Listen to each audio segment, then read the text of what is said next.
Indian whiskey is one of the newest styles on the whiskey scene, but it's been around for about 80 years. But what is Indian whiskey, and why should you be drinking it? Let's start at the beginning. Indian whiskey's story can be traced back to the British colonial period, where Scotch became popular among British soldiers stationed in India. However, official whiskey production started in Amrut laboratories in 1947 and eventually Amrut Distillery in 1982. Amrut may have been developing whiskey in a lab, but Paul John was off touring the world and learning the art of making Scotch. He brought what he learned back to India and opened the Paul John Distillery in 1992.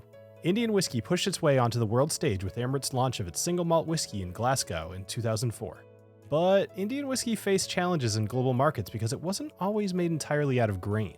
Single malt Indian whiskey production mirrors that of Scotch production, so brands like Amrut, Paul John, and Rampur utilize malted, often 6-row barley in their mash. However, the majority of Indian whiskey is created by blending spirits distilled from fermented molasses, akin to rum, with grain whiskey or pre-blended Scotch whiskey. This production technique has led to a unique market where molasses-based distillates are predominant, often referred to as rum-flavored whiskey due to the legal allowances in domestic production.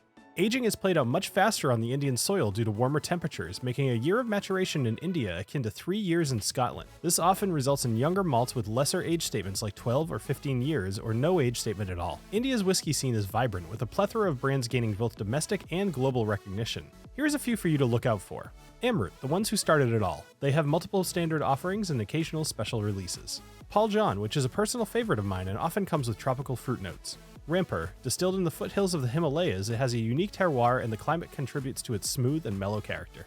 Imperial Blue, which is a blend of Indian grain spirits and imported Scotch malts. And Peter Scott, which began production in 1968 and has been fighting with Scotland over its name ever since. The acceptance and response to Indian single malts globally have been quite positive, further propelling the Indian whiskey market into a mainstream spotlight, with many new brands entering the scene and finding a favorable response from consumers worldwide. I hope this has been a great introduction to Indian whiskeys, and I encourage you to step out of your comfort zone and buy yourself something Indian.